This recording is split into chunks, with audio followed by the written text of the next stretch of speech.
is 2:02 here on the west coast of the United States of America. I hope that you're having a good day. You've been having a good day. It is Thursday, and I am glad to be with you this day.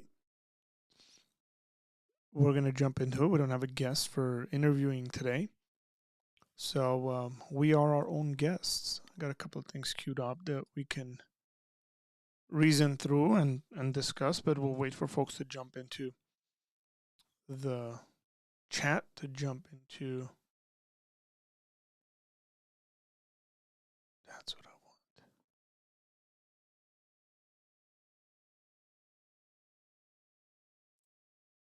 What if I told you?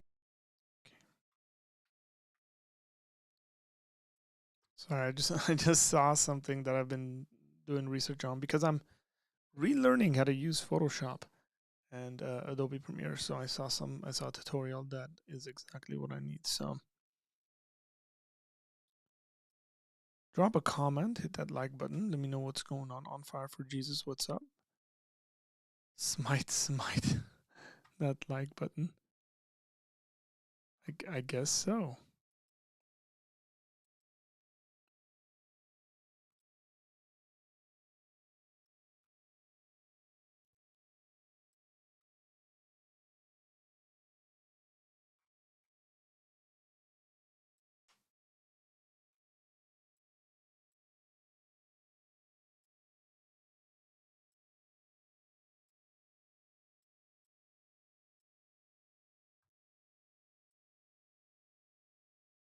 Try that font out.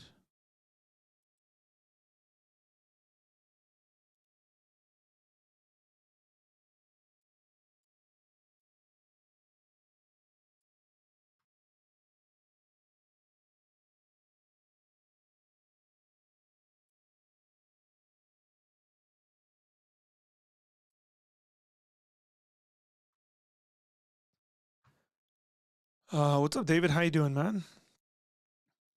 We've been having a couple of really good conversations the last couple of days, so I appreciate that. We'll get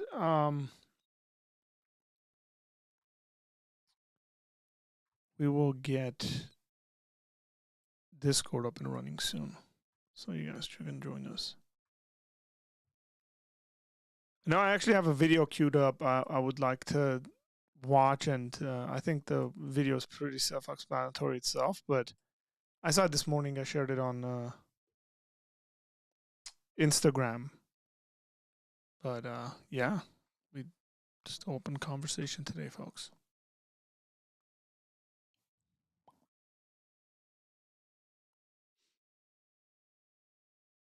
Okay, let's do this.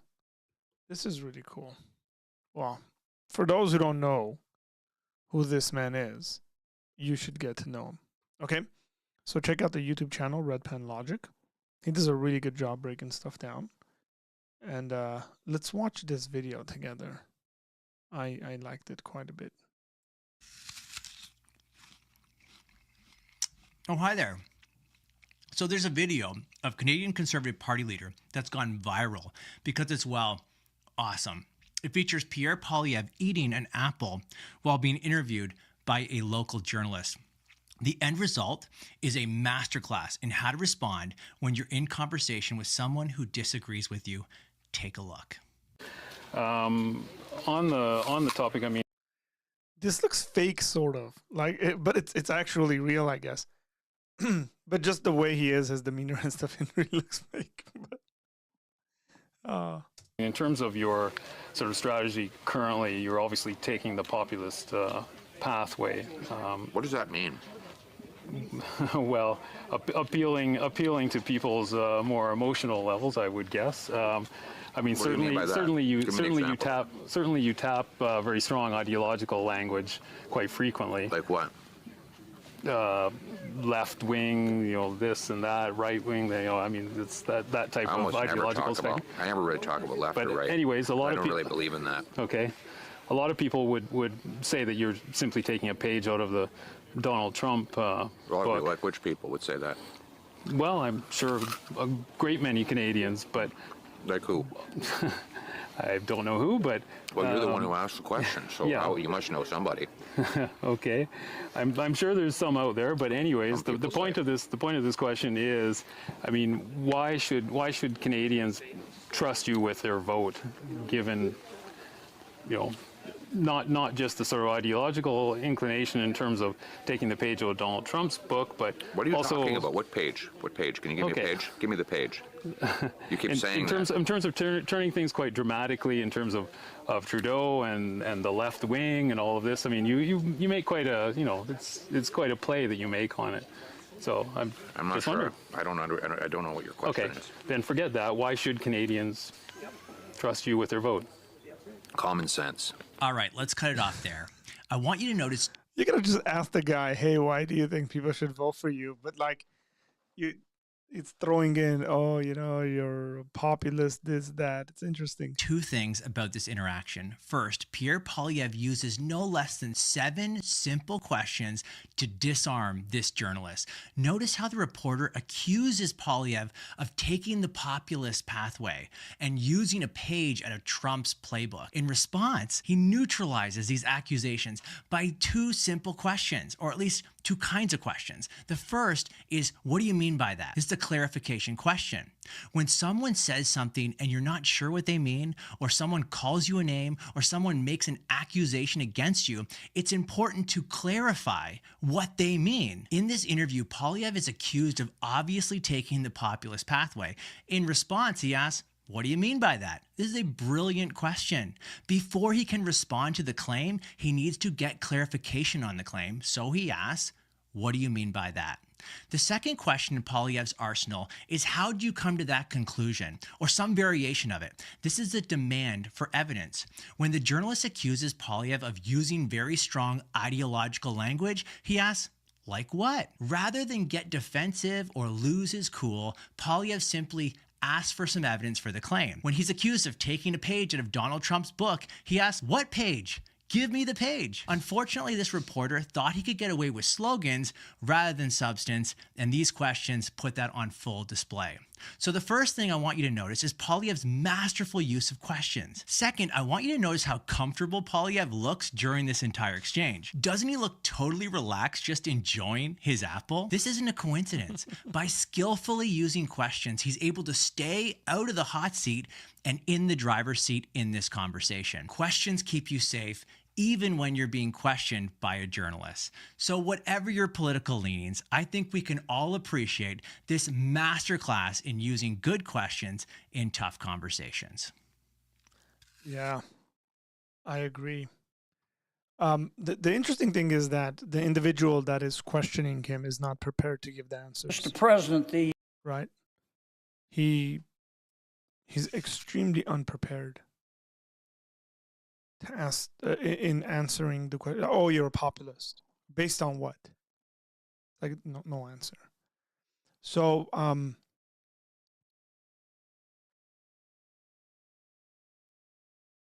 that usually happens in interviews of that sort. And I would one of the things I would encourage you guys to do, I guess, is whenever you're watching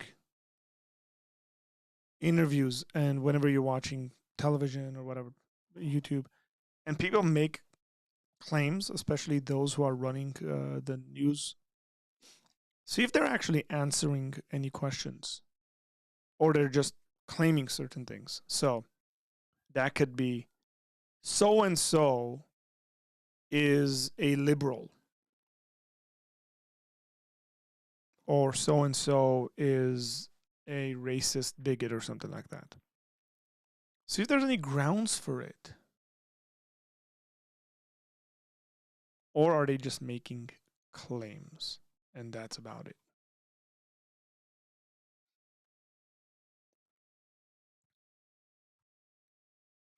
So what's up, folks? Thanks for jumping in here.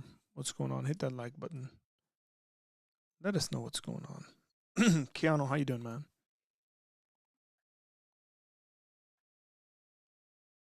Yeah, I like the demeanor of that individual. Okay, we're gonna turn on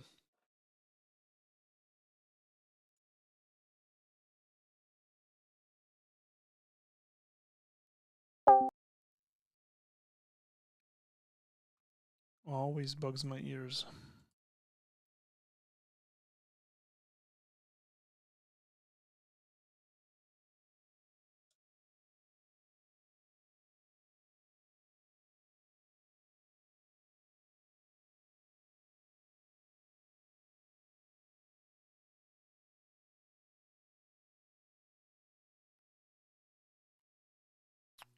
Multiple ways to call in. One of them being the pinned link you see there, which would be a video call in. And if you want to do it in an audio version, then you're more than welcome to jump into Discord. And there's a conversation channel you can join, and then we can have that conversation, and people can hear it. That's for anybody who hasn't been on this channel before and hasn't interacted with us in these ways.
Okay, I've been debated, okay? I've been clickbaited.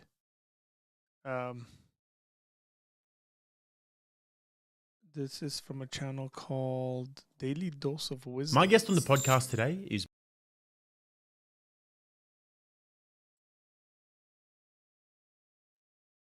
And then it says, Daily Dose of Wisdom, it says, Oxford mathematician destroys atheism. 15-minute brilliancy. Now, the Oxford mathematician I like him quite a bit, is John Lennox. But now I'm curious to see what's going on here. So, we're going to jump into that.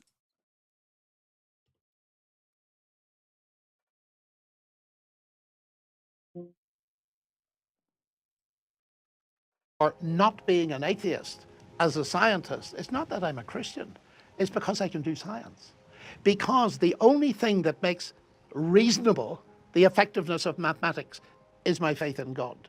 I think that atheism undermines science for a reason that is connected with the effectiveness of mathematics. I love the way that Russell Brand makes his intros. Welcome back, my 300,000 awakening wonders. I want to say something like that because I'm so happy for the people who have joined this journey of this channel.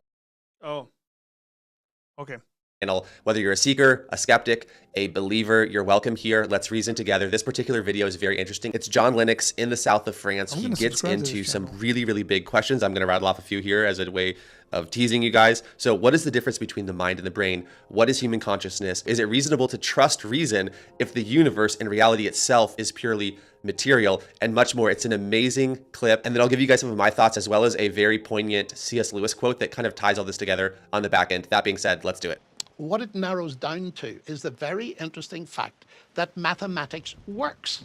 That idea that math makes sense somehow, that the world is that the world of science is related to mathematical equations, most lay people would never think about that. And even when I have read about this concept in a newspaper article that some mathematician or some scientist is marveling at the idea that the laws of nature can be understood and that they can be described by math, they seem to make it sound stunning, that it's startling. But to lay people, it's almost as though we don't understand why it's stunning. In other words, maybe we associate math and science in such a way that we think, well, of course it's got to be that way. That's right, that's right. But it took a really great mind to see it was stunning. Einstein.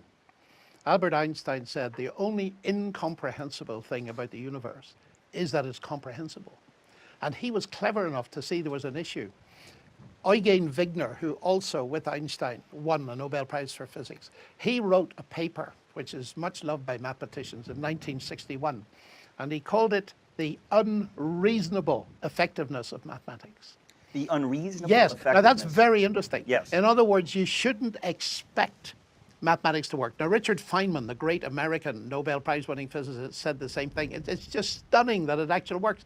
Here is somebody, and she's a mathematician, and she's thinking in here about the universe out there, and she comes up with equations, and they describe what's out there. I mean, how does that possibly work in such a way that it gives us power over these things? Newton, law of gravity and his laws of motion alone, without even Einstein's corrections, can help us send a person to the moon. How does that actually work? Now, what interested me, and this is a bit later on at university, I read Wigner's paper. I've read it several times. So Wigner wrote the paper as late as 61, you said? Yes, the unreasonable effectiveness. And I said, what do you mean unreasonable?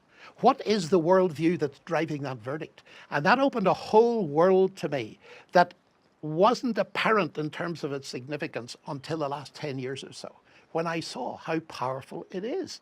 Because one of the things now that I say to people is my main reason for not being an atheist as a scientist is not that I'm a Christian, it's because I can do science.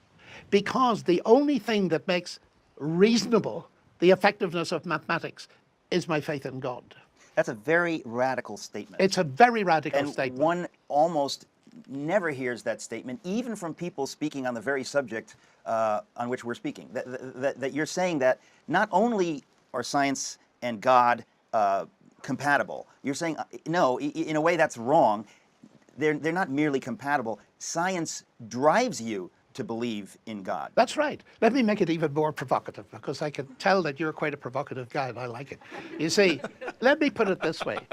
I think, and I believe there's evidence for the fact that faith in God and science sit very comfortably, as they did in the minds of Galileo, Kepler, and Newton. What doesn't fit together is science and atheism. I think that atheism undermines science for a reason that is connected with the effectiveness of mathematics.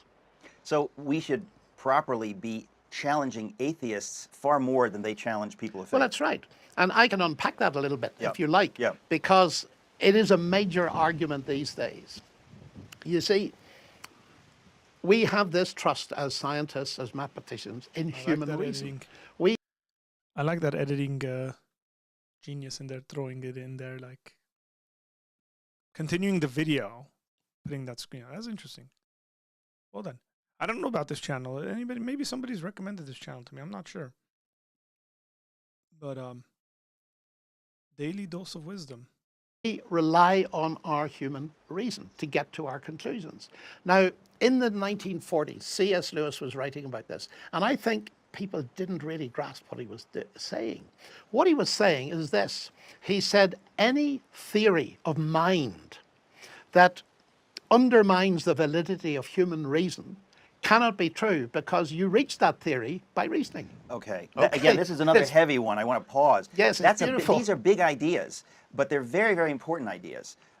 He phrased it in such a way, Lewis did, at some point, I can't remember the exact quote, but he says, if the universe made no sense, or if the universe were absurd, if the universe made no sense, we should never have discovered that. We never would be able to discover that. That is part of it.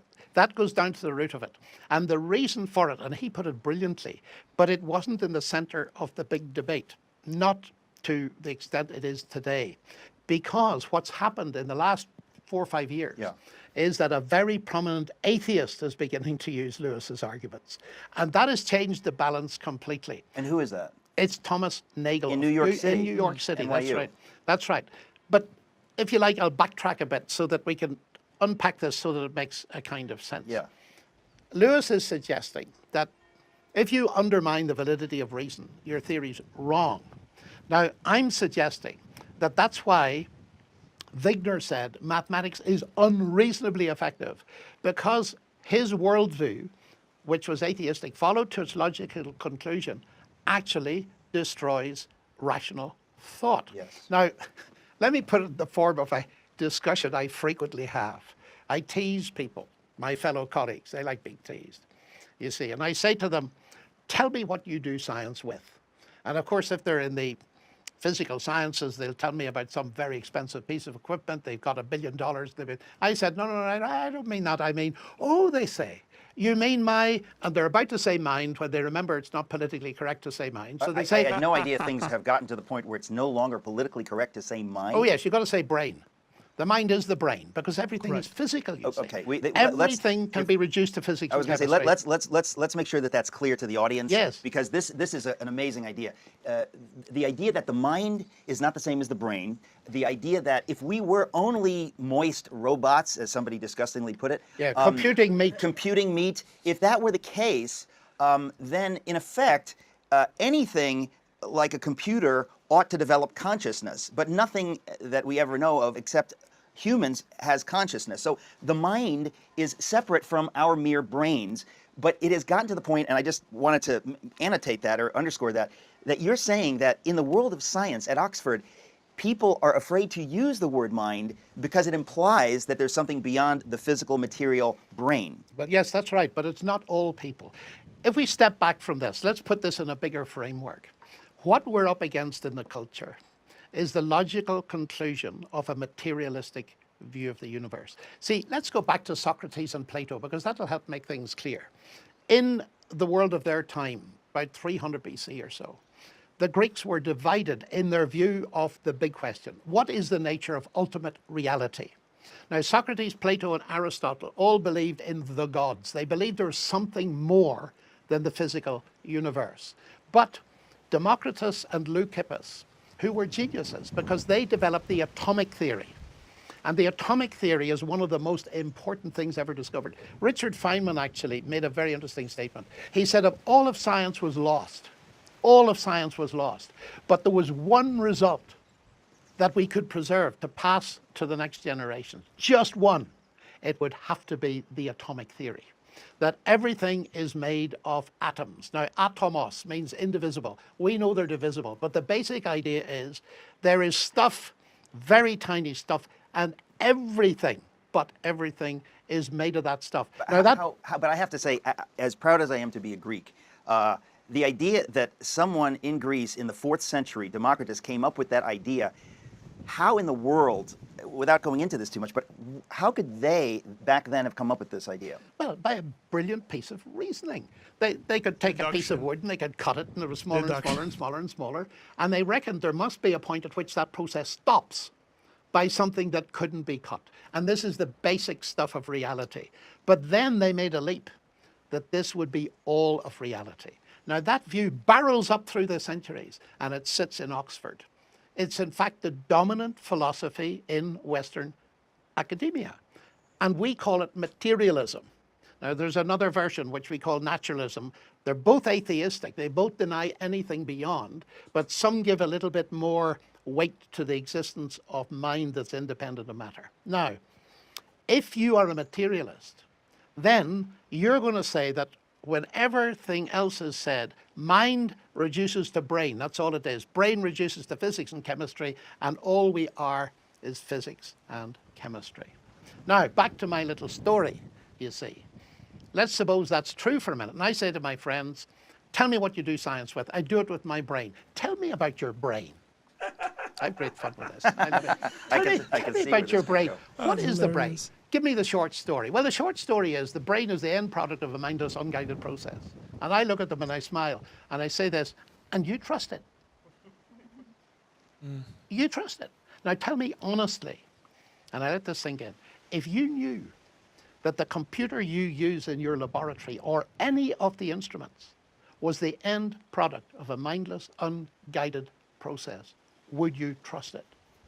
I've never had the answer yes to that. No. And yet, now I say, there's a problem there. Can you not see that you are using something that your theories, that is your philosophy, your worldview of what is ultimate reality, is destroying the very thing you want to trust? I regard that as totally inconsistent. Now, from where I sit, atoms aren't ultimate reality.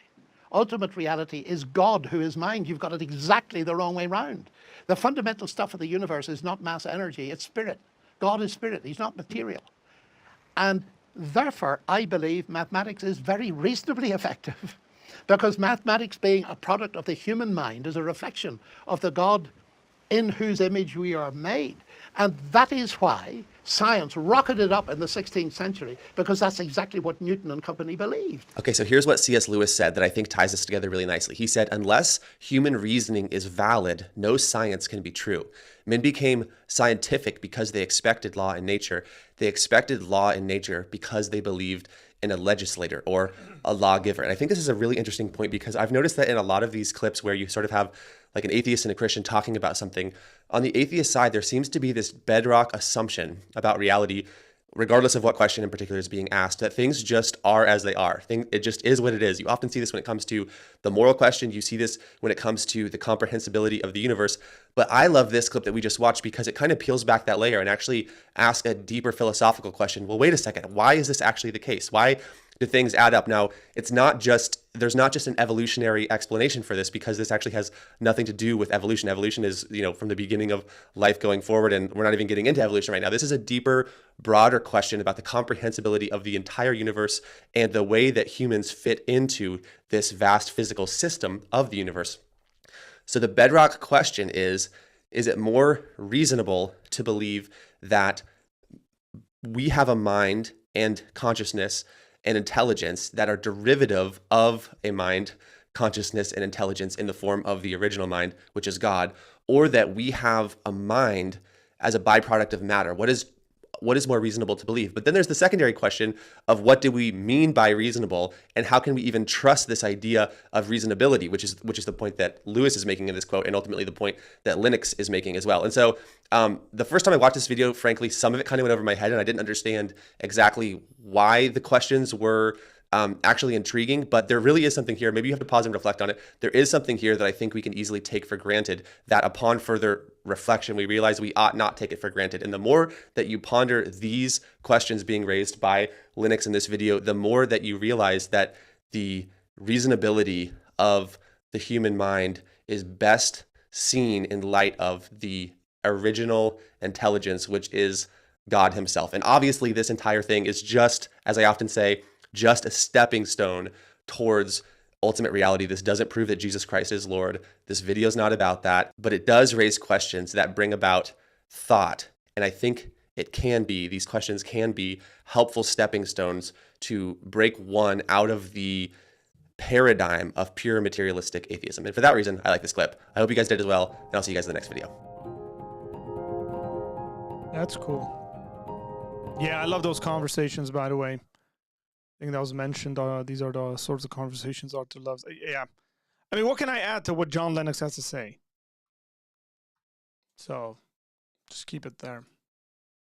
Lennox is brilliant. If you haven't listened to or read any of John Lennox's stuff, I highly recommend that you do.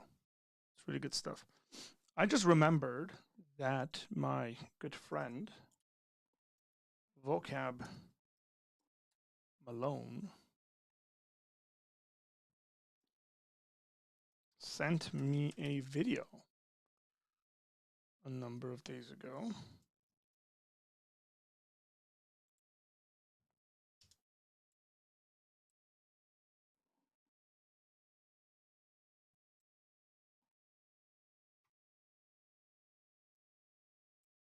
It's a short. I had this Bible. And I never even responded to him. I will. I had this Bible right.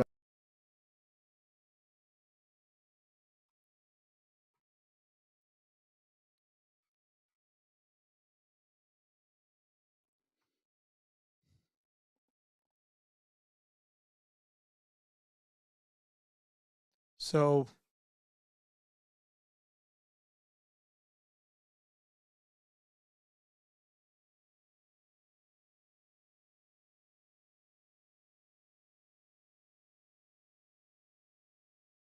let's see. This is what's his name?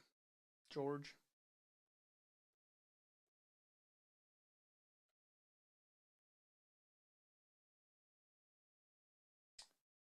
Yeah, George Janko, right? He was with. This is George Janko. He was with Logan Paul and that whole crew. Claims to be Christian. I've seen a number of videos from him. He's been speaking a lot more about faith.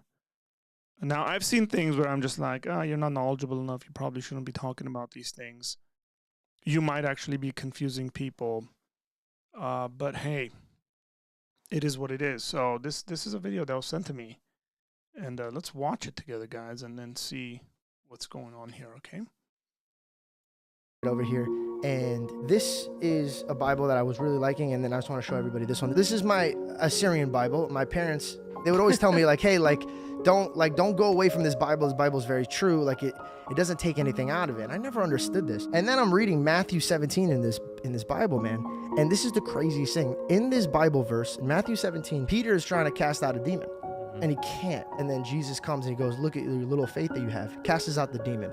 Then he says, if you have a faith as a mustard seed, you could tell this mountain in front of you to go from here to there, right? You can move it. So I'm sitting there, I'm looking at this, bro, and I'm like, wait, why is 22 blank? Like blank. Yeah. It's not there. So I go to this other Bible, and 22 is there. And it says this, nevertheless, this kind does not come out except by fasting and prayer. Imagine if you didn't read that and you've been praying nonstop about a certain subject. You're like, yo, why isn't my God showing up to this situation? Okay, so this, I don't know how many times I've seen a variation of this. Some variation of, hey, look, the Bible's been changed. Why is this verse not in whatever Bible they're using? Is probably any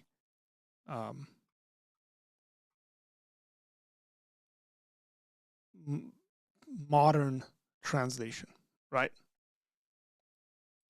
And so I'm gonna pull it out for you guys, and I'm gonna show you sort of what's going on and what the commentary there is, because a lot of people tend to be confused. You know, they'll pick up a Bible, they'll read it, and they don't understand translations. They don't know kind of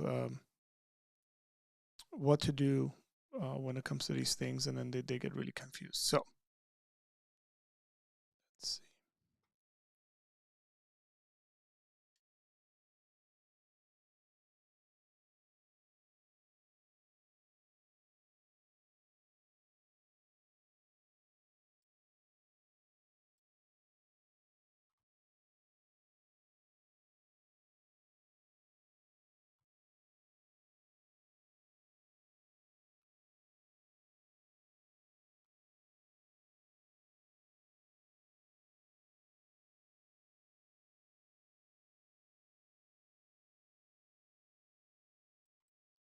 Trying to find some commentaries as to why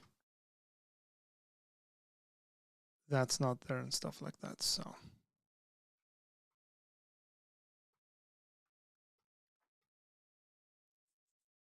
and compare it for you guys.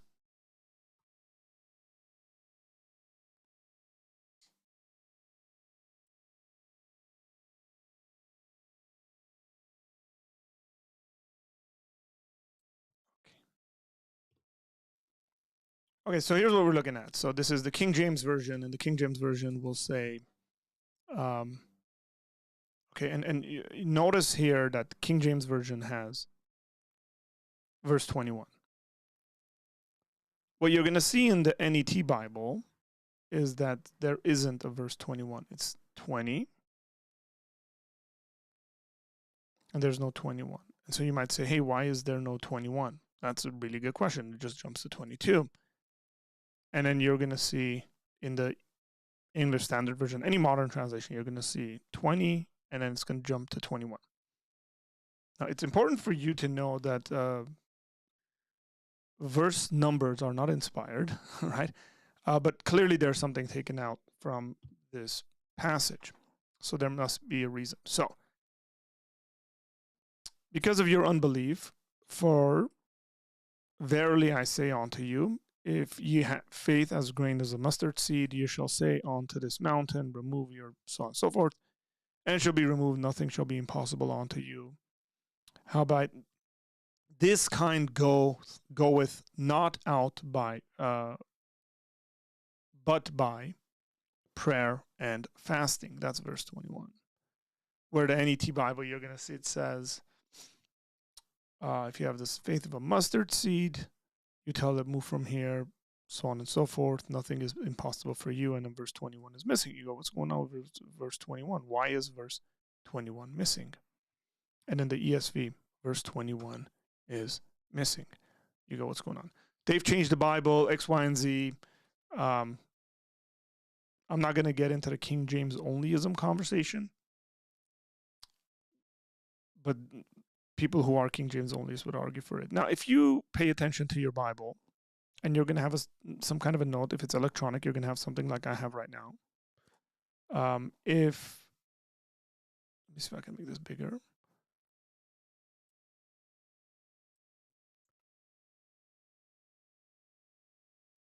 If you have a physical Bible, your physical Bible is going to have some kind of a note somewhere.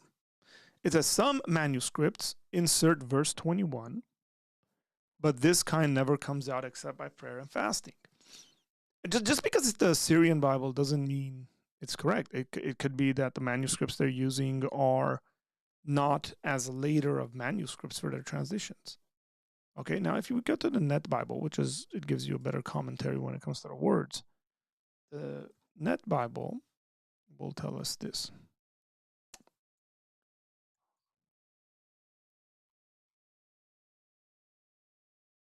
Okay.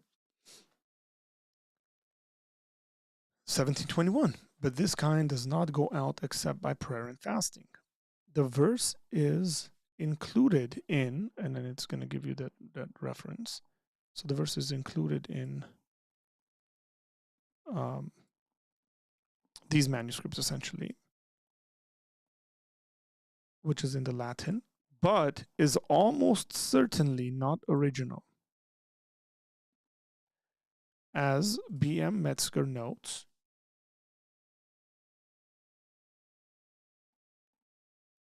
since there is no satisfactory reason why this passage, if originally present in Matthew, should have been omitted in a wide variety of witnesses, and since,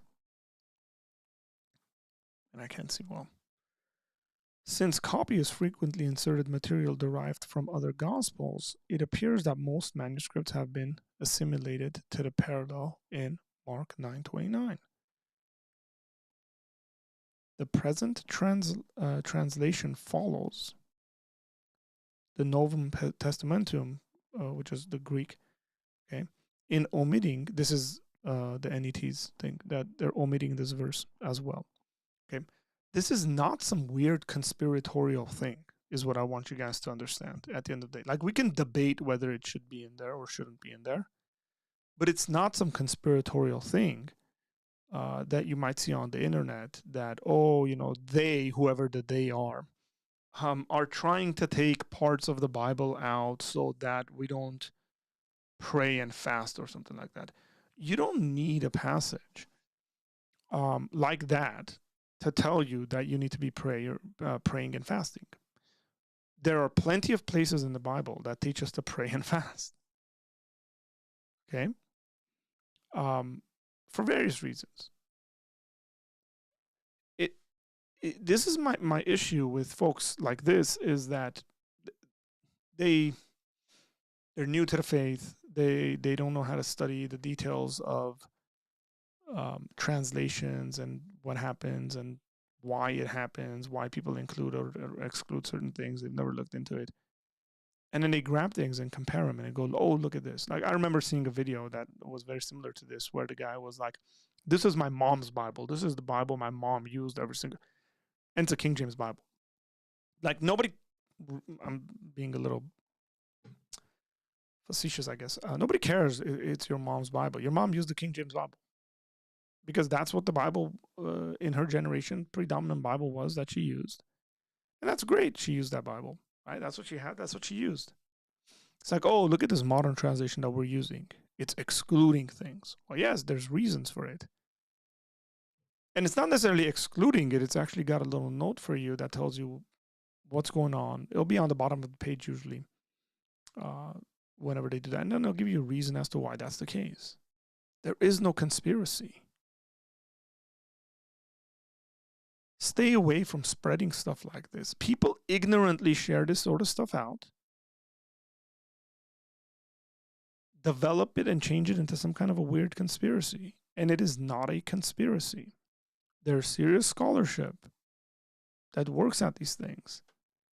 And what they're trying to get into our hands, let's put it this way, is the best version of the text based on the oldest versions of the text that we have. So if they're looking at a manuscript that has a variant, and the manuscript is from, let's just say, I'm just throwing numbers out here. Say you get your hands on a manuscript that's from the 8th century AD. We're talking New Testament stuff. And it's got a certain thing in there. Let's say it has the prayer and fasting in there. And then you get your hands on a manuscript from the 3rd century AD, and it doesn't have prayer and fasting in there. As a matter of fact, you notice that no manuscript prior to, say, the 5th century has prayer and fasting in there. It's reasonable to conclude that that is an editorial remark that has come into the text. That's not complicated. It's not a conspiracy. It's not some Vatican secret. It's not so-and-so exposed and this and that and secret societies and the Pope. It's just reasonableness. It's rationality. It's going with the earliest manuscript that you can get your hands on. And the more of those, the better, obviously. And then your translations reflect that. Ignorant people are the ones spreading this kind of misinformation. Look, my Assyrian Bible has this. I got a number of Bibles behind me right there. That shelf has a bunch of Bibles in there. Some of them are Armenian, multiple Armenian translations. And some of them are the King James in Armenian. So if I open it up and I go look at my Armenian Bible that has it, and I don't have a, say, 7th century Armenian translation there, even if I did, I wouldn't be able to read it. If I open up an Armenian Bible from the 7th century and it doesn't have that, then, right. So these are the sorts of discussions. I'm just trying to expose you guys to the sorts of discussions that scholars have and the kind of decisions they need to make. And the reasoning is very simple. It's very, very rational, guys. So before you jump the gun and see a video like that and you start sharing it out and you go, look, they're taking, I still don't know who they are, by the way, but they're taking verses out of the Bible and X, Y, Z. It's like, no, nobody's doing that. Relax. You can research this. There's books written on it. There's papers on this stuff where scholars are debating and speaking about why they're including something as verses or omitting something. They're just trying to go with the oldest kind of manuscripts we get. Hopefully that's helpful, because I know a lot of that stuff floats around the internet, and some of you guys, especially the newer believers, you might get confused by it. You probably should not be listening to George Jenko. I don't know him. I haven't watched many of these things. He might be the nicest guy on the planet. But niceness is not good enough, and fame is not good enough for you to become an expert or an authority on a subject that you've just recently been thinking about.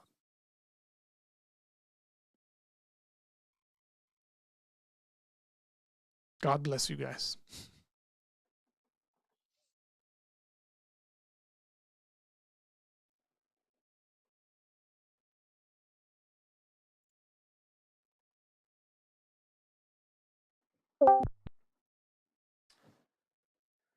Discord conversation is open.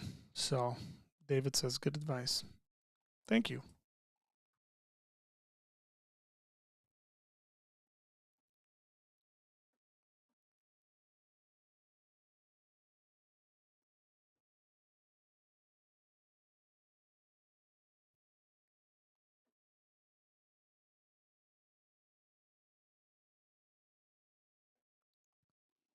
I just bought something a couple hours ago, which I'm hoping will give me the opportunity to do some street interviews and stuff like that for this channel.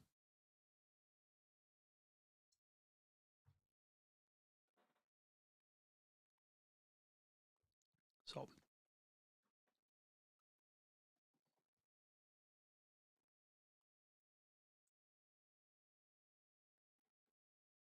we got about 14 people in here. We got 14 likes. Thanks for hitting that like button, folks. Appreciate it.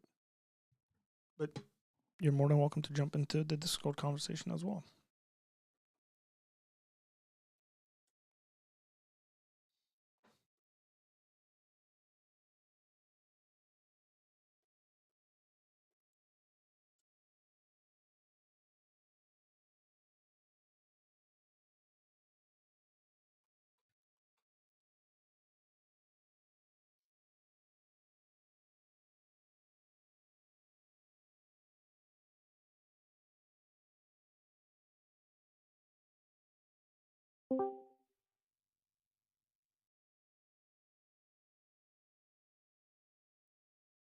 What's up, Jerome?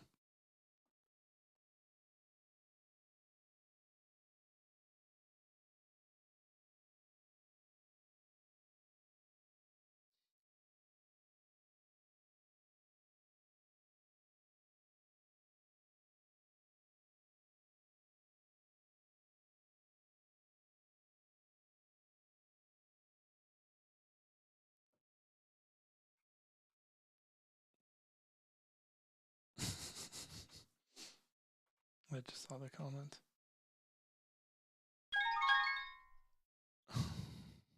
Okay.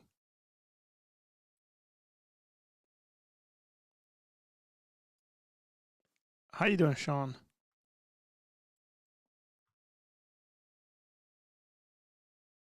Look at that. I have that ready to go. You're on mute. I can't hear you, so.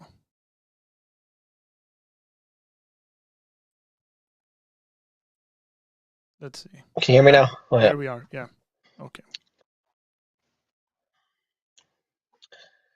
Yeah, so I was listening to you yesterday, and that guy who was talking about killing all the, like, abortion, like, would make them all go to heaven. Jeez, that was a good one.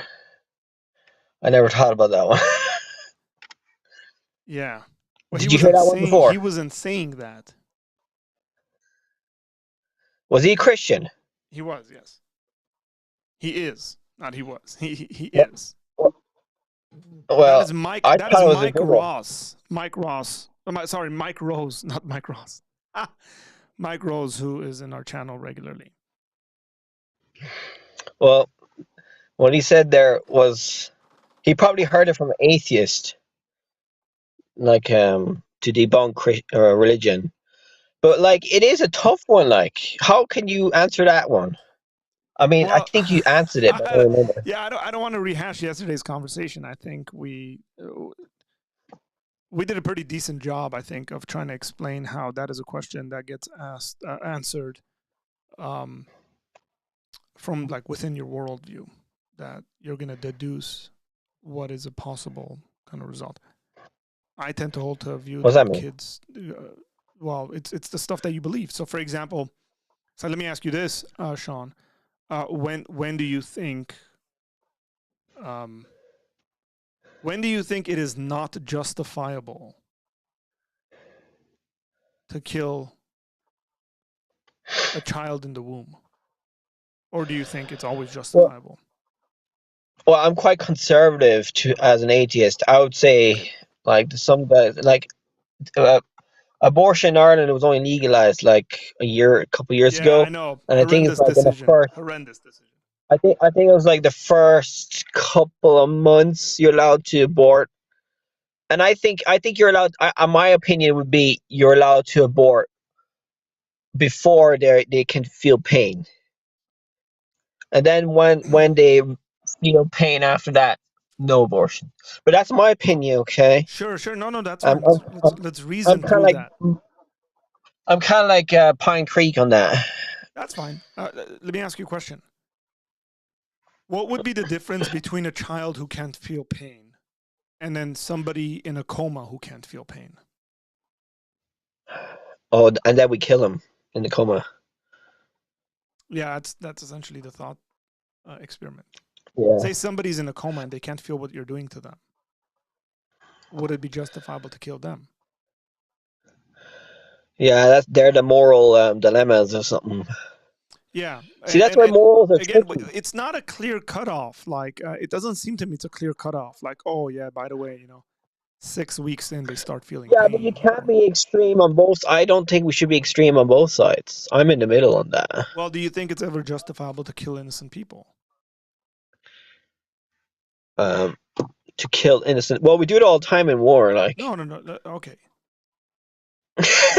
There's a way I just phrased that. And so I said, is it ever justifiable to kill innocent people?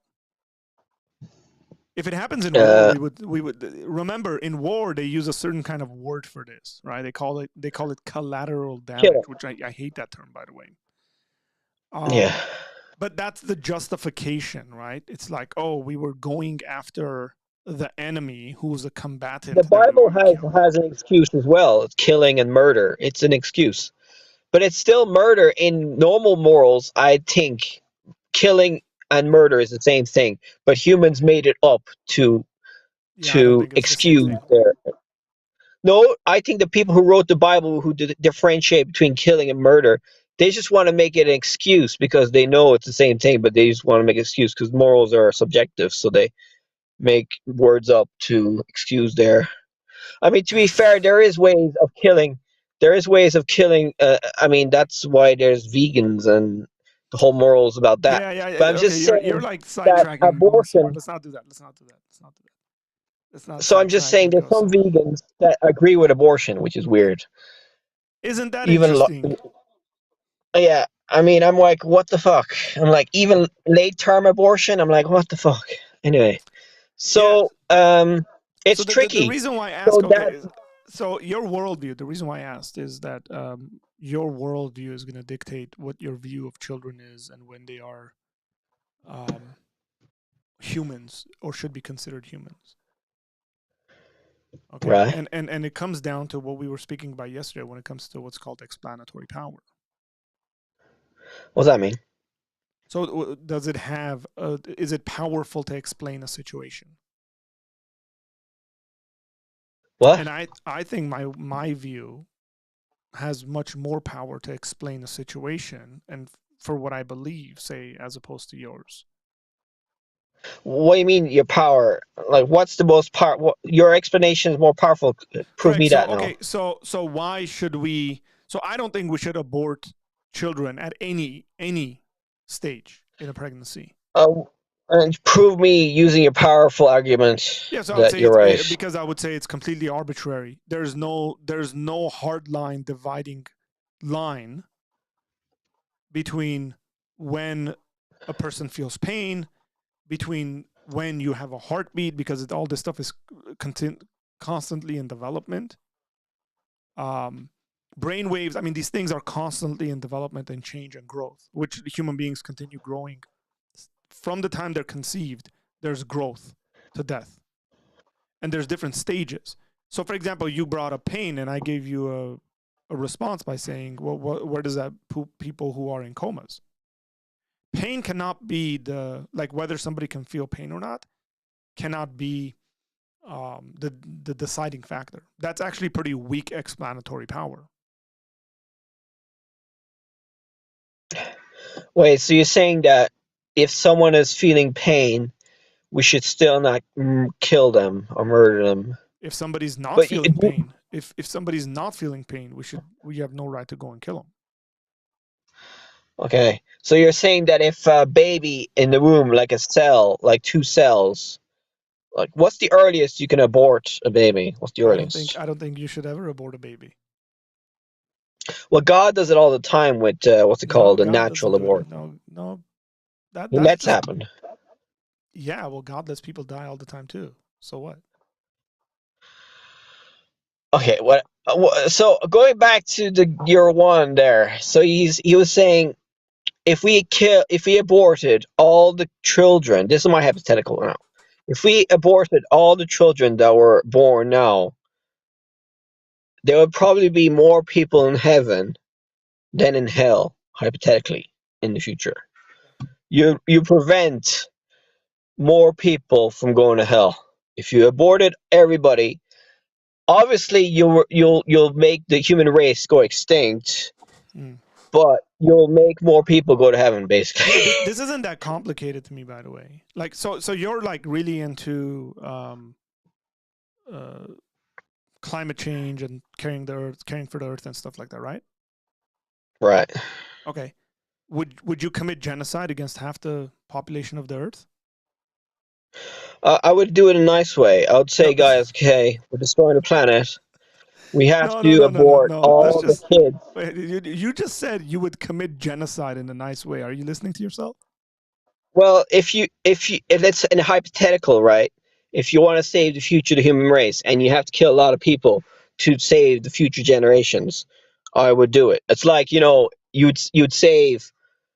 kill 2 people to save 10 people, kind of thing. Okay. I just asked you a question. Your answer is just baffling to me, that you'd commit genocide. So you wouldn't commit genocide in a nice way, like abortion, How to do you save commit more people genocide in a nice way?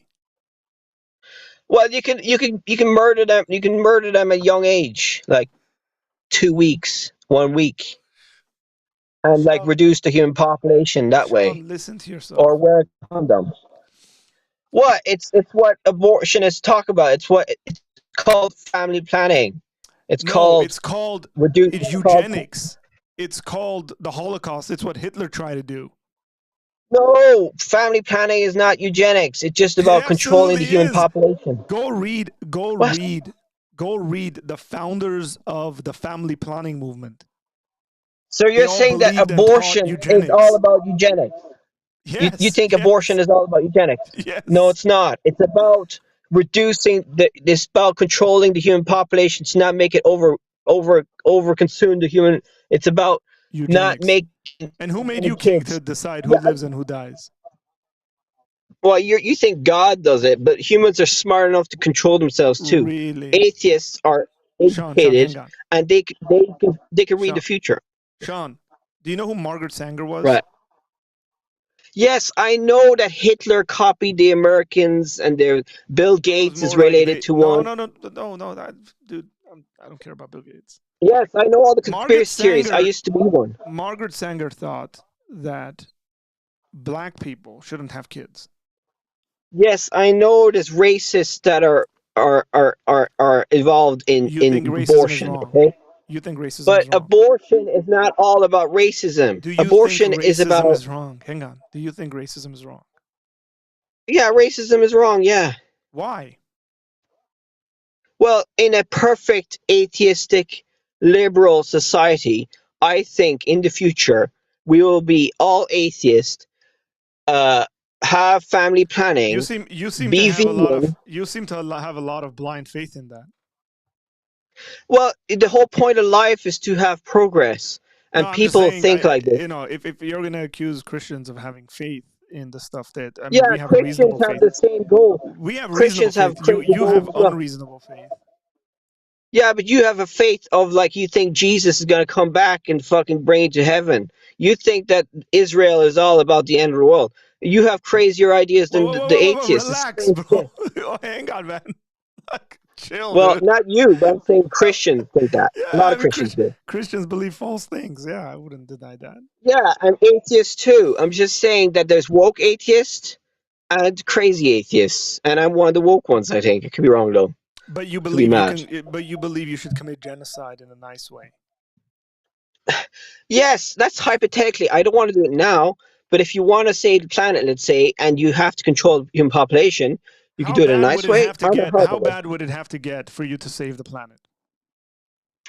Well, obviously, people are panicking now. Like the Pope is saying, all the climate activists are correct. We have to follow them. Yeah, I don't care so what the Pope is with me. Yeah, I don't care. Yeah, well, the Pope is I with used you to be on Catholic. committing genocide. Right. No, he's not. He doesn't agree with abortion and contraceptions, which is kind of stupid. Well, I agree with him on abortion, but contraception is stupid. But anyway, Wait, so are you there's a lot saying of stupid. wait. Are you saying contraception is stupid? Like we shouldn't use contraception? No, we should. We should Okay. have it. Uh-huh. But a lot of religious people don't believe in it Mm-hmm. Yeah. because they think it's like abortion or something.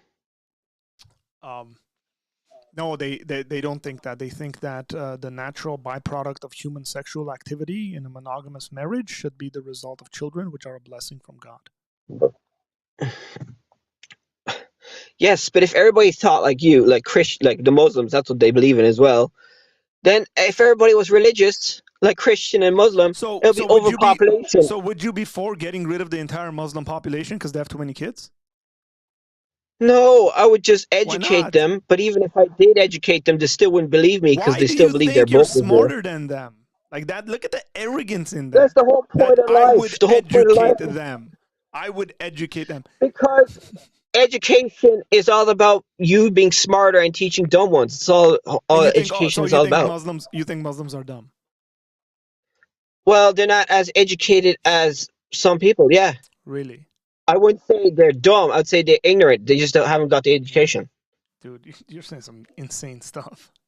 Well, you know, the Catholics in Ireland were educated. The Jesuits educated Ireland, and now we're educated enough to find out that religion is man-made. So now we're getting rid of it, So of the religion, Catholic and now Jesuits we're educated, hang on. So the Catholic Jesuits educated the uneducated Irish. Irish. And the Yeah. Irish got so smart where they told their teachers, you Yeah. guys don't know what you're talking about. No, yeah. In Ireland, there's a lot of bad things the church did I know. with their Magdalene laundries and the frickin' pedophilia. So that's why Christianity is going away in Ireland. And plus, we're getting more educated, so we don't need religion anymore. Religion in the Western world is going down because of education mainly. Science is the main cause of it, and rationality. So I agree that some things in religions are good. I'm not saying they're bad, but But not some having ideas kids. in religion should be. No, I'm saying obviously if the whole world was like me and fucking didn't have kids, that's not sustainable. I'm not saying that. I'm not that extreme. I'm just saying that there's some beliefs in religion like overpopulation, not believing in contraception, saying all abortion is bad. I mean, that's extreme. You know, there's extremes in both sides. That's it. Yeah. Again, And I have the extreme views explanatory on power, the like I said, the environment. explanatory power is weak. I think you've made some insanely crazy statements that at face value are Like immoral. what? Tell me again. Like, tell me, yeah, but you think that all abortion is bad. That's kind of weird, like, Jesus Christ. Yeah, because I think killing babies is bad. So when do you think a human has a soul? When does that happen? When does that start? It doesn't matter when a human being has a soul. Yeah, but that's the whole point of not killing a child is about the soul and going Not to heaven and stuff like that. Not necessarily. So you can technically, morally say abortion is bad in an atheistic way. Fair enough. Correct. There are But I'm many just atheists. saying, There are many atheists who understand the biology of human development and realize that at conception is where your entire DNA, your entire blueprint for your existence, everything you're yes, going to be but biologists biologically is also say formed, and it's that the immoral. nerves, the pain nerves only develop later on. They don't develop. I already showed that argument is weak. So tell me exactly when the pain nerves develop in a It fetus. doesn't matter when they develop. Even if they never develop, suppose that the child has some kind of a neurological disease. And not only do they not develop, but when he or she is born, they will not feel pain for the rest of their life. That doesn't give you the right at 13 years old, because they can't feel any pain, to go to them and kill them. Well, obviously, I told you already, I don't agree with late-term abortion, okay? I would agree with maybe Yeah, that's shorter. where I'm saying you're being inconsistent. You should just not believe in abortion at all. Why? What's so bad about... Because you're arbitrarily deciding when it's okay to kill a person versus when it's not. Where on the other hand, I think it's never okay to kill a person. You agree with killing like when they're adults. You agree with killing them when they're adults as well. You agree with capital punishment. Do you agree with capital punishment? In theory, I do. Yeah, it's the same thing.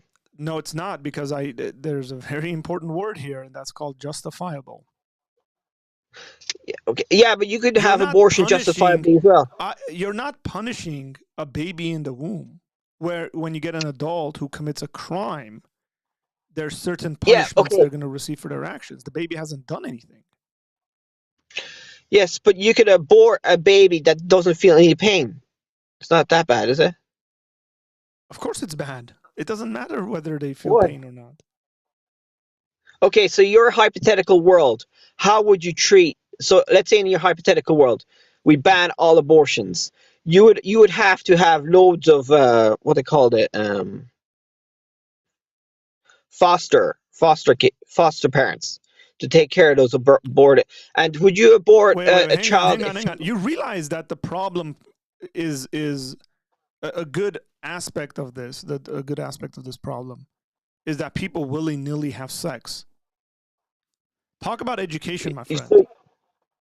So you educate people to wear contraception or not have sex before marriage. Is that what you're saying? Correct. I think all the studies, I think we are very reasonable to conclude that willy-nilly sex is not good for society. Well, humans have been doing it since like the dawn of civilization, like since like the Stone Age or whatever. So you're basically in your perfect, That's not true, actually. world. Human beings have not been doing that. Hang on, Sean. You can't just make statements and move on. I'm not going to allow for When that. the Stone Age they did. They have not been. They raped each other. We have very, very good evidence rape was way common back in the day. Marriage. What was that? Rape was very common back in the Stone Age. A lot of rape was very common back in the prehistoric times, and that's how they had children. Yeah, well, if you want us to act like animals, that's fine. I don't want us to act like I'm animals. just saying this is how nature works. So yeah, obviously we don't want to copy that. So yeah, in your hypothetical world, we will, in the perfect world, we'll educate people. But since you think we can't educate, yeah, we're gonna educate people on that. But you can't. You then tell me I can't educate people on reducing human population to save the planet. That's kind of hypocritical, isn't it? No, what? You're basically, in your perfect world, you would educate people to not have sex before marriage, but you then tell me I cannot educate people. Yes, but then you tell me I cannot educate people to tell them to have less kids to save the environment, because that doesn't agree with the man-made book. I didn't say you can't educate people. You said an entire population of individuals are not educated enough.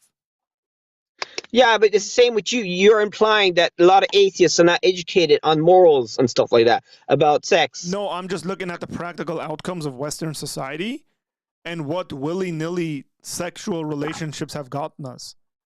In the United States, since 1973, we've aborted over 70 million children because of that. It is not, it is not a coincidence. Hang on. It's not a coincidence that the number of abortions and the laws change, the laws on abortion change, when things like getting a divorce without any real reason changes, when society starts believing in having premarital sex, and they start practicing it, and then the laws coincide with that, and then now it gives people an excuse to go have sex, and then if they get pregnant, guess what they're going to do? They just walk into any abortion clinic and have an abortion. It's not good for society. I agree. There's extreme liberal values that I disagree with, but there's also extreme conservative values that I disagree with. Example, over having too many kids and freaking treating your woman like freaking. What's too many kids? Well, obviously, if everybody had a really conservative Amish lifestyle, you would have overpopulation and all the natural resources okay, you're not answering my question. You're saying you made a statement that if everybody had too many kids. I want to know what's too many kids. Well, I'm not a scientist, but some scientists say that to keep the current lifestyle, like if you want to have a good lifestyle, our lifestyles are not sustainable. The Western lifestyle is destroying the planet. Still so we would have to reduce the human child population. Too many kids? The Chinese thought one child. They had a one Well, child the Chinese did it wrong. They were trying to reduce their human population because they knew that if they kept at it, they would destroy the environment and And pollute what did the that place. lead to? Well, That led to the number obviously, one. That yes, would led but to the you could do number it. one. Hang on. That led to the number one sex-based abortions on the planet. Yes. Where females were getting aborted. Yeah, but then you have the Talk other about extreme. sexism, That's my one guy. extreme. That's one extreme. But then you have the other extreme of By the conservative way, values, where you have as many that's kids part you of want. that's a part of the atheistic system there. Yes, but I'm in the middle. I'm not in. I don't agree with the Chinese way of doing things. I'm more educated. See, I'm woker. Oh. But anyway, so I You're disagree smarter than with the the crazy. Chinese. Well, that's what life is all about, being woker and all that shit. So I'm just saying that the Chinese have knew the problem, but the solutions were half-baked.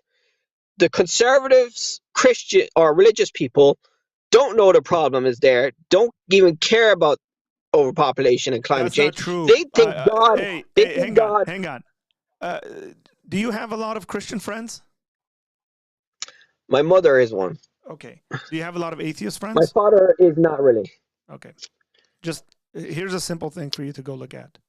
Look at the Catholic, you look at the amount of religious people that adopt children versus the amount of non-religious people that adopt children. Yes, you're right. Religious people are usually more charitable. Ireland is one of the most charitable countries in the world. But I'm just saying that religion is not all that perfect, okay? Let's say hypothetically No, we're all like your aren't religion. perfect. Okay? I would agree if you said Hypothetically, let's say the whole world was like your type of religion, okay? Because you think your religion is better than other religions. No, I That's the whole don't think point it's of better. I think it's true. Okay, but true means better, because if all the other religions are true, then that's just... No, because it could mean that it's true, and yet the Christian individuals are hypocrites and don't live well, so they're not practicing it better. So are majority of Christians hypocrites then? I think there's quite a bit of Christians who are hypocrites, yeah. Are they all going to hell? No. Okay, so how much is the percentage of religious people that are going to hell? I don't know. I don't have access to that information. I can't comment on that. Well, the Bible says something about that. I'm just saying that the guy, what he said yesterday was quite funny. I liked it. So in a moralistic, hypothetical world, which I don't believe in, if we killed all the children to make them all go to heaven, I'd agree with that. Then letting them live. I don't see why you would disagree with that, but because you also think it's okay to commit genocide in a nice way so you can save the planet. So you're being consistent with your worldview. How would you save the planet?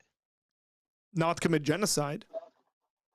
Yeah, but okay, let's say hypothetically the world is dying of freaking pollution and freaking overpopulation and destruction of nature. I don't buy the idea that the world is overpopulated.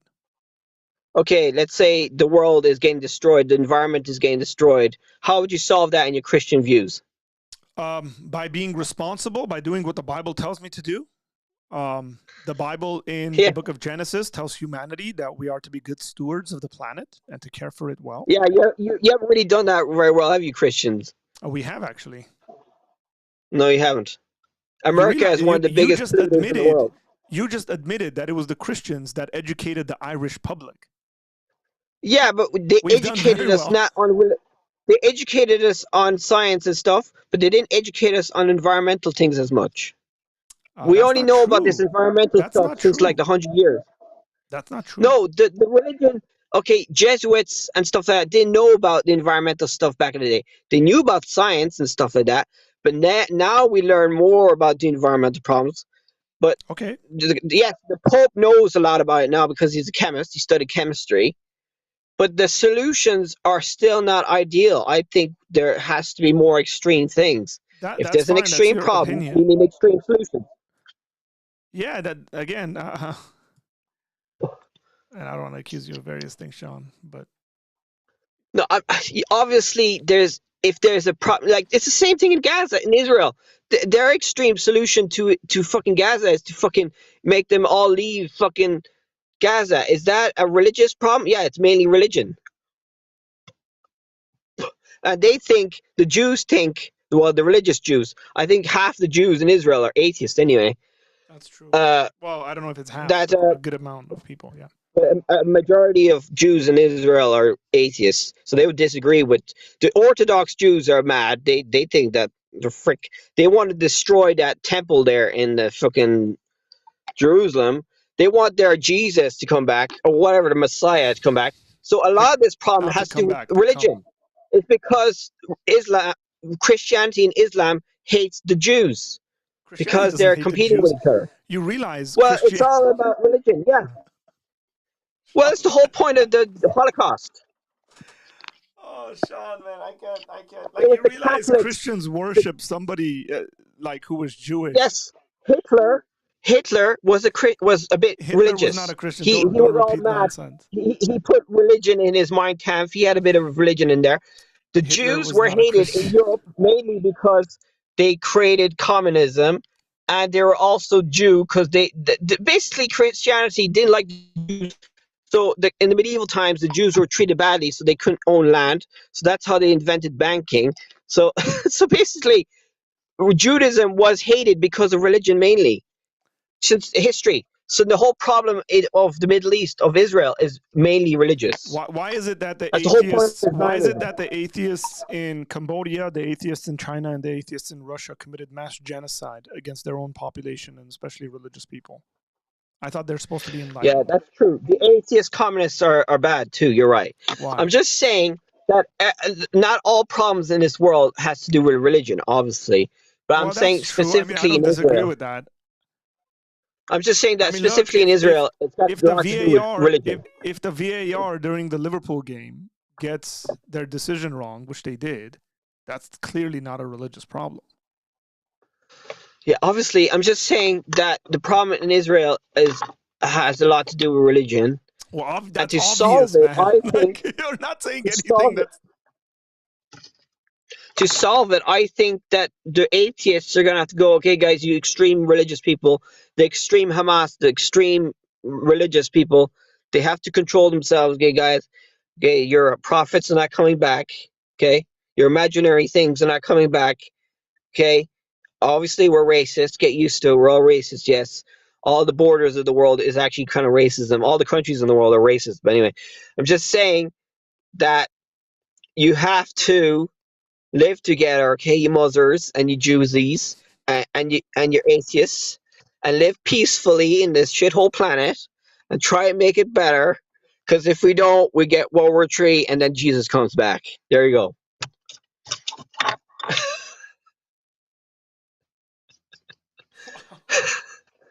The religious people think that the end of the world is coming through.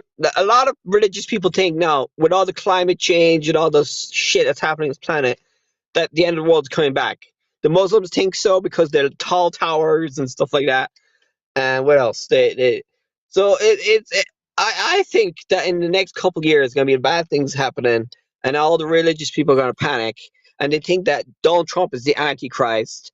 And no, Donald dude, Trump's where not the are you Antichrist. going with this? Like, There's oh, loads of mad videos on YouTube. Christians have I mad know, videos on obviously. YouTube Yeah, I know, about like that's the end of the obviously the world case. shit. I'm trying to bring some sanity here, man, not to make it even I'm joking. crazier, I'm Sean. joking. Yeah. I'm joking. But yeah, if you're an extreme Joshua religion, says the question I asked was hoping Arthur would ask this guy. So this guy's name is Sean, Joshua. Here's a question to you, Sean, that Joshua's asking. Are you willing to sacrifice others? And I doubt he'd sacrifice himself. To save the planet. I'm just asking you the question that he asked. I think the question he asked was, would you be willing to sacrifice yourself for others? Because you're talking a lot about sacrificing other people for the planet, but you're not talking about sacrificing yourself for the planet. Well, if you don't have kids, you're kind of sacrificing yourself. So I'm not planning to have kids. So if a lot of people didn't have kids, that's kind of sacrificing yourself because the future is gone for you. But there is some people. I don't think I'll sacrifice. I don't think I'll kill myself to save the planet. But there is a lot of people who are willing to do it, even religious people. Okay, let me answer this question from Zach. Hey, what's up, Zach? Zach Udl. How frequently do streams like this happen? I'm an atheist, former Christian, and I'm still married to a Christian. I'd love to pick someone's brain a little. Zach, you're at the right place, man. We stream every single day. So Call in subscribe. by. Yeah, you can call in. You can jump onto Discord and all sorts of ways. I stream almost every single day. Arnold says I vote for Sean to be a peacekeeper. I don't know about that. Yeah, I'll be a bit mad though. People who don't like my views. I'll be 50. I'll be like a hated and loved. That's how most life is really. You can't have everybody love you anyway. It's impossible. Yeah, it seems to me that maybe the ultra racist might love you. And that's a problem. I'm not racist though. Why did you think I'm racist? I'm not saying you are racist. I said the racists would love you. Because listen to the stuff Why? you're saying. Because of abortion? Because of abortion? Dude, you made comments like all the Muslims are uneducated and I need to educate them. Well, no, it's because their religion. I'm not talking about the Arabs themselves. I'm talking about education. The majority of Muslim countries don't have good education. I'm not saying they're stupid genetically. I'm just saying they're ignorant because they don't have good education. I'm not saying they're freaking... You're just implying that because you're racist yourself, probably. You know you are. We're all kind of racist. I'm anyway. not. I'm actually not racist. I can't stand racism.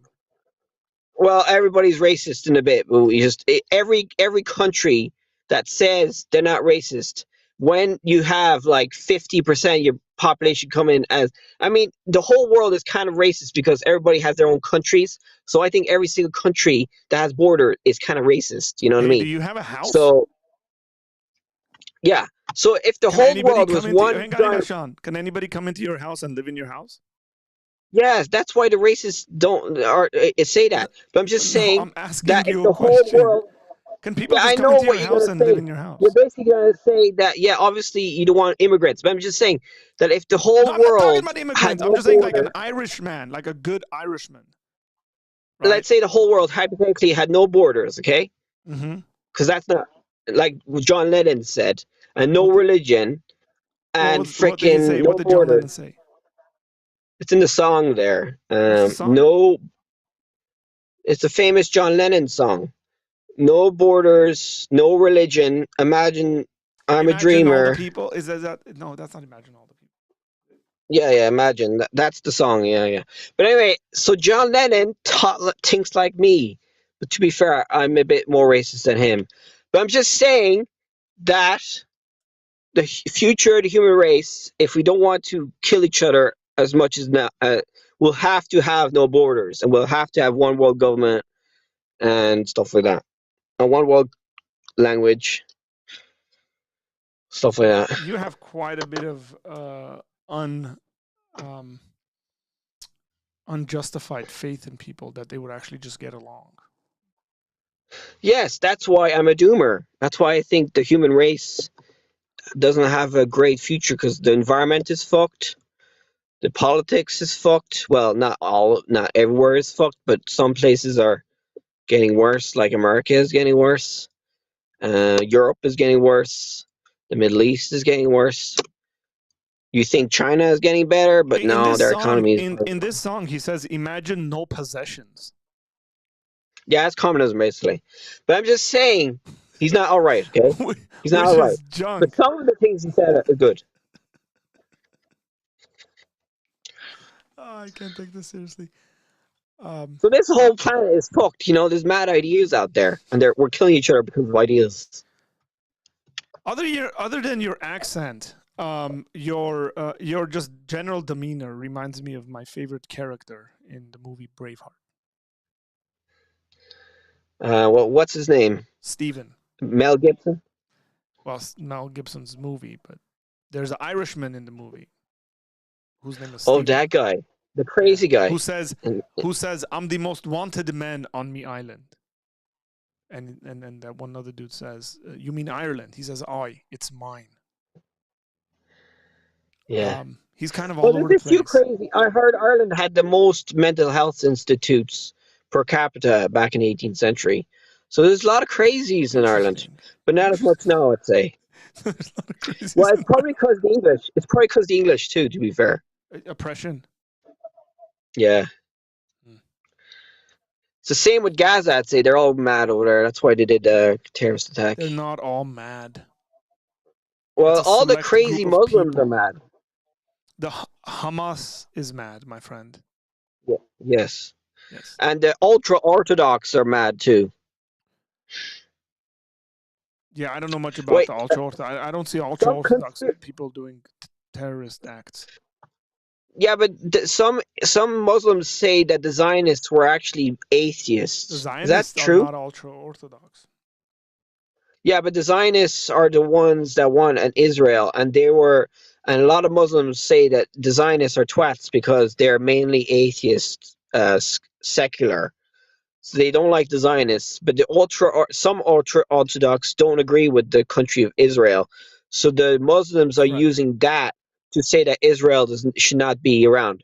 But so basically the Muslims don't want Israel, but do they want to kick out all the Jews, or they just want to keep them there but just have more Muslims there with them? Well, I think What it do would the be Muslims unfair. want? I think it would be unfair to say the Muslims, but if you want to know what Hamas wants, you go read their statement. It seems like they don't want there to be any Jew left. They're genocidal. Yeah, so that's something in the Quran. It's in the Quran itself that says that. They probably want the end times to happen. But is there anti-Jewish things in the Bible as well? The Or in the Bible Hadith? is a Jewish book.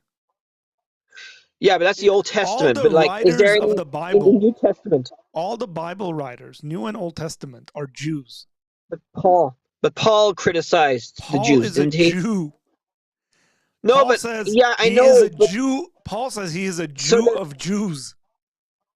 Yeah, but a lot of Christians didn't like the Jews in history. That was because of religion, wasn't it? Really, wasn't it? And is there anything in the Bible No. that is criticizing Jews? There's plenty of things in the Bible that criticize Jews. Really? The prophets are continuously criticizing the Jewish and populace in Israel for not being obedient to God. So that's the whole why we have Israel. Someone, hey, we can agree that criticizing someone doesn't equate racism, right? Yes, fair enough. Yeah. But that caused the anti-Semitism, the anti-Jewish religion ideas. Oh, yeah, I mean, all sorts of stuff can that caused the Holocaust, and that what caused Israel. Yeah, I think you're making leaps and jumps. Well, why was Israel created? Because the Jews were kicked out of Israel because the Muslims didn't like them, the Christians didn't like them. Plus, they liked business, so they went all over Europe. And the Christians and Muslims were jealous of them because they're rich, because they thought they were special. The Jews thought they were special. So then we got jealous and we killed them all.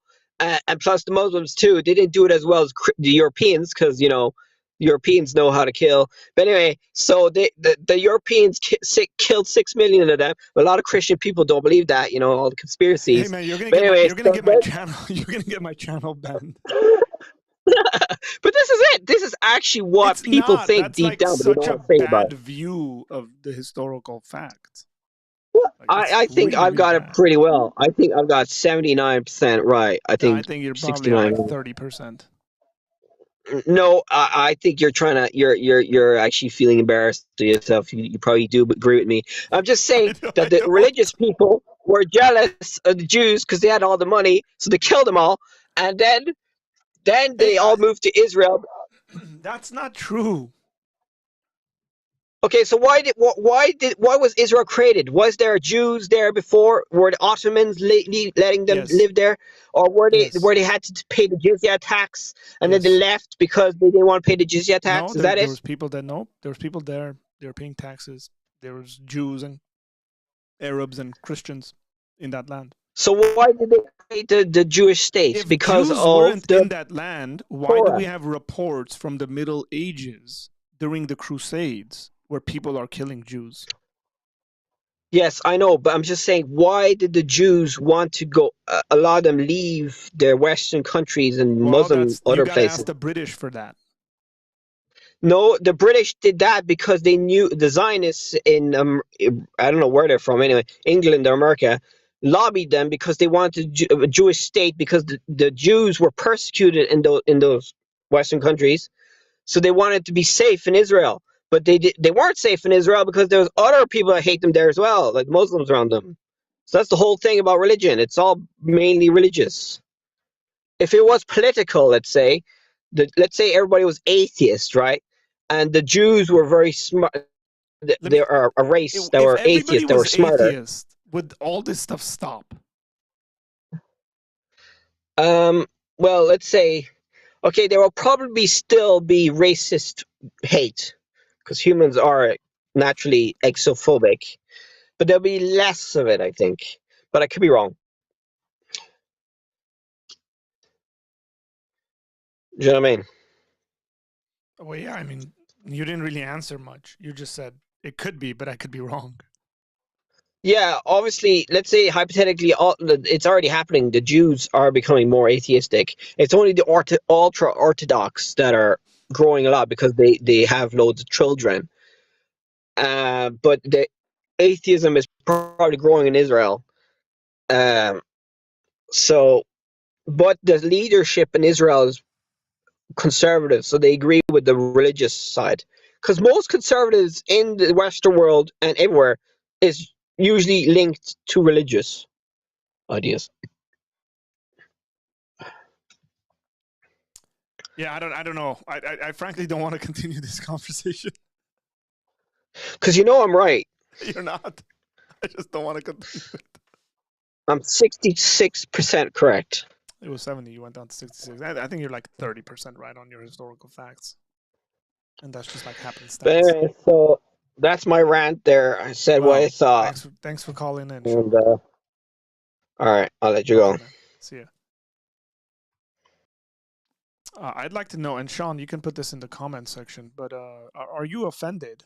Maybe you're not, but are you offended that you're an Irishman and for your picture I put up a Scotsman, the great Sean Connery?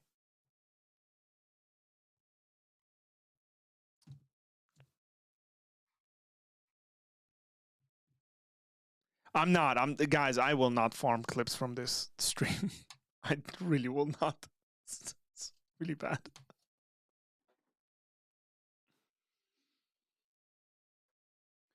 Man, you guys need to have like more respect for me.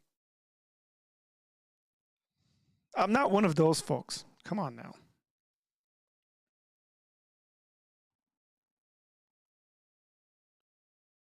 Again, the Discord is open. You guys are more than welcome to jump in and have conversations on Discord.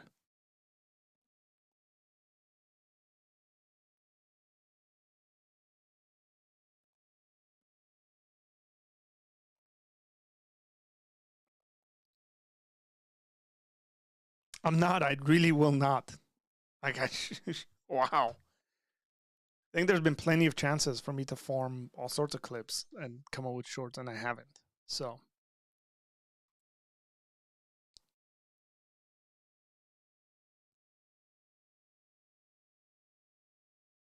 Mike hit the nail on the head right here. Yeah, well, you know, I am a Christian.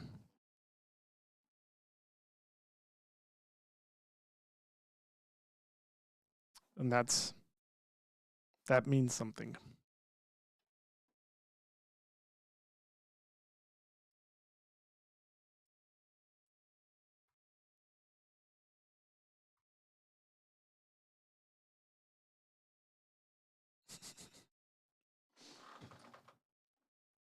Oh, man. I'm out of water for my mate.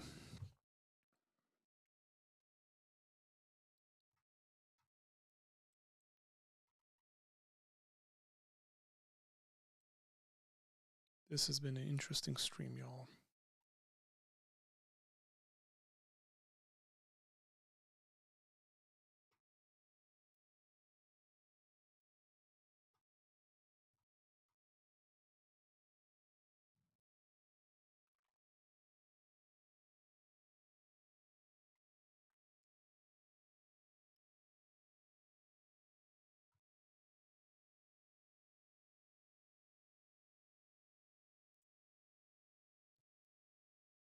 Hey, you're more than welcome to come on, jump on whenever you want, man. Join the Discord. There's plenty of Christians and non-Christians speaking with each other. I think you'll find it beneficial. See you, Zach.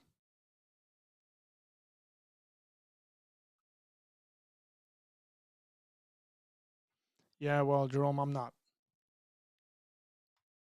I guess I'm not any person.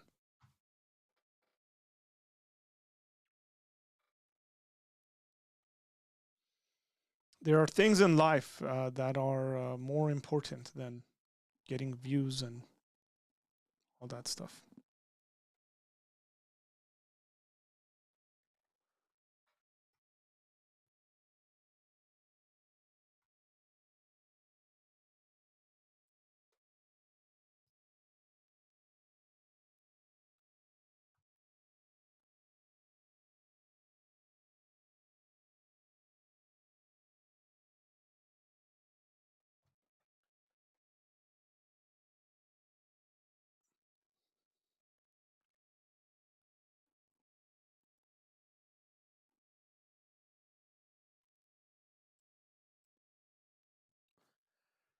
Art, my question earlier, do you think Paul would encourage Messianic Judaism? I think it would be reliant on the situation. I think Paul would encourage it given certain parameters, or not parameters, given certain conditions, and then discourage it if things were different.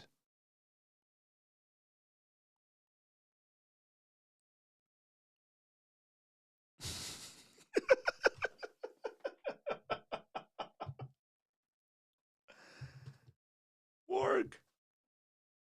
Why is my button not working?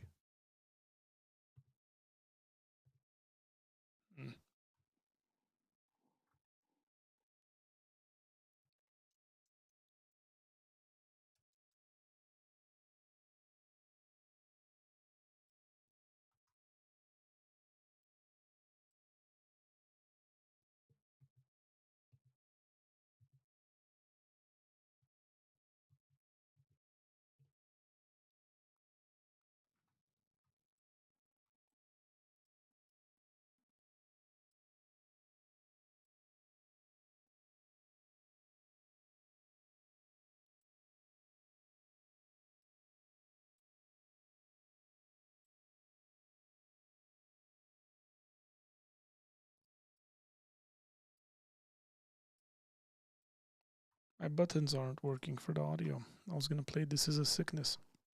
What are you Oh, doing? it's back. What happened there? I have enough experience to.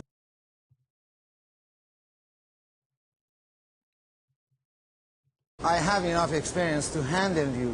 Okay, that works. This is a sickness of the highest order. There we are. I don't know why that wasn't working. That was weird.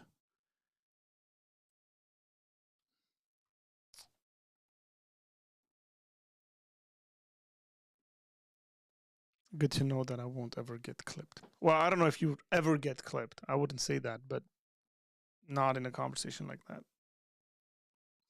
Free. Makes me slightly more likely. So I'll say what I have to say on air. Okay.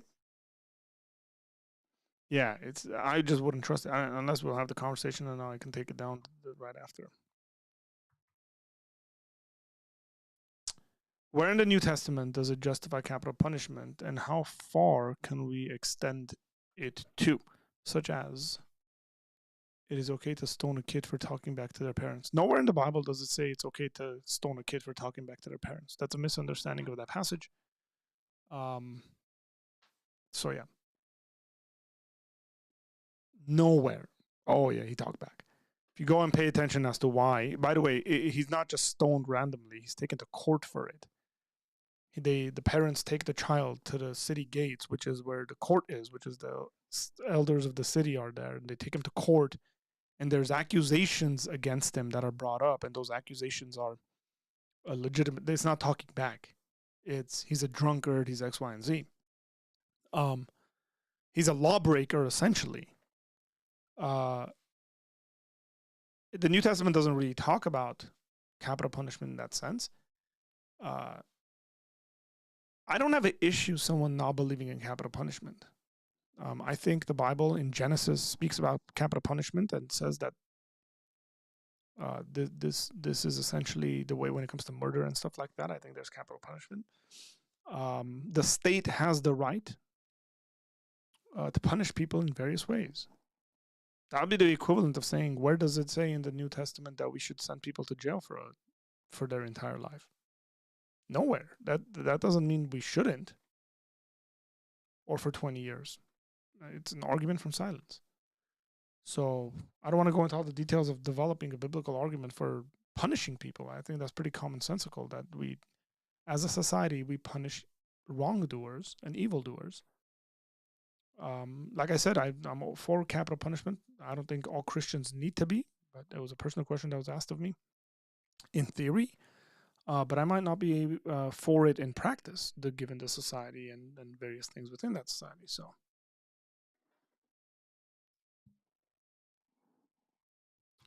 I'll tell you this, if I ever speak with you and you tell me I don't want you clipping anything out from this conversation, then you have my word that it will not get clipped out.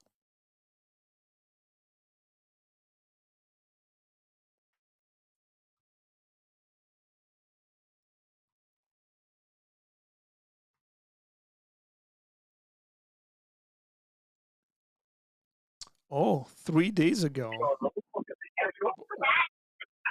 Noise in my ears. Jerome. With selective editing, you can make any clip and you can make a clip out of any conversation. Correct. I guess 3 days ago, there was the new Chosen trailer that was dropped. Let's check it out.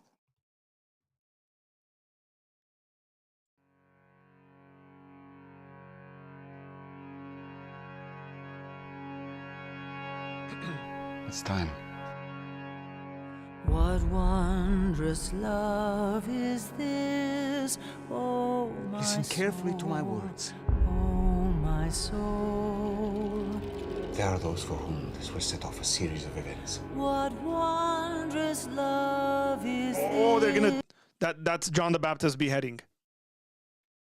That scene with the girl dancing. There are those for whom this will set off a series of events. What right there. That is so. Season 4, John the Baptist is dying. wondrous love is this? Oh, my soul. My followers won't understand. The Son of Man must suffer many things. But you are the Son of God. What wondrous love is this that caused the Lord of bliss I know it's hard. Man makes it much harder. to bear the dreadful curse? When he leans on his own understanding. To bear the dreadful curse. Lazarus. That's the Lazarus. Oh man, season 4 is gonna be good. I dread what is to come.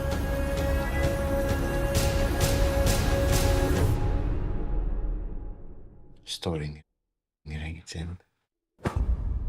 For my soul.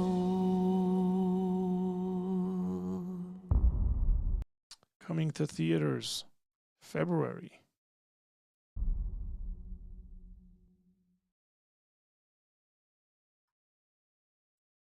I think season 4 is gonna. It's getting pretty intense.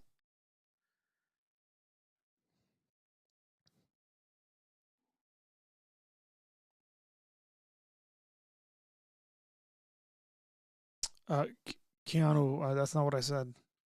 But here's one. This is about the state, for he is God's servant for your good. But if you do wrong, be afraid, for he does not bear the sword in vain. That's the state. For he is the servant of God, an avenger who carries out God's wrath on the wrongdoer. So, Jerome, this is a show called The Chosen. It's in season 4 is coming out, and it is I think it's pretty well made. It's the story of Jesus, but not entirely. There's artistic freedom in it. Let's put it that way. But my personal opinion is that it's good. The artistic freedom that is used in it for the most part, I think, is good. They do a really good job in regards to kind of the cultural background and what could potentially or possibly have been the situation. They fill in between the lines when the Bible doesn't really say certain things. And again, for the most part, I think they do a pretty decent job at doing that.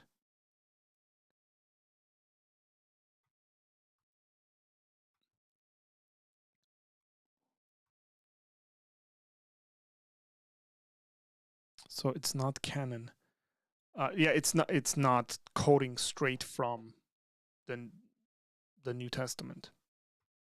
So there's artistic freedom in it. Not everything in it is actually in the Bible. But I like it. I watch it. I've enjoyed it.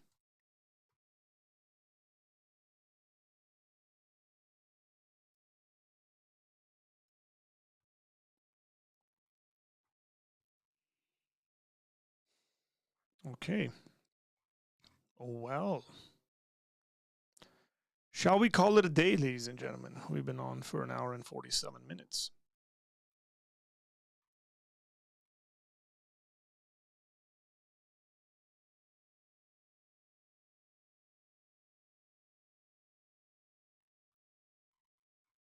I think, would you suggest me watching from the start? Yes. Yeah. If you're going to watch it from season 1. Because there's ways, I think one of the kind of creativity or the artistic aspects of the show is there's ways they've tied in various stories and they're building on those things towards a certain end. So if you don't watch it from the start, I think some things won't make sense as to why certain characters are doing what they're doing, why they are the way they are. So there's a lot of building up to situations.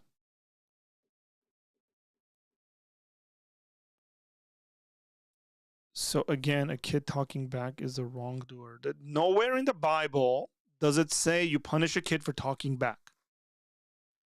So stop saying that. I don't know where you heard that. Nowhere in the Bible does it say that, ever.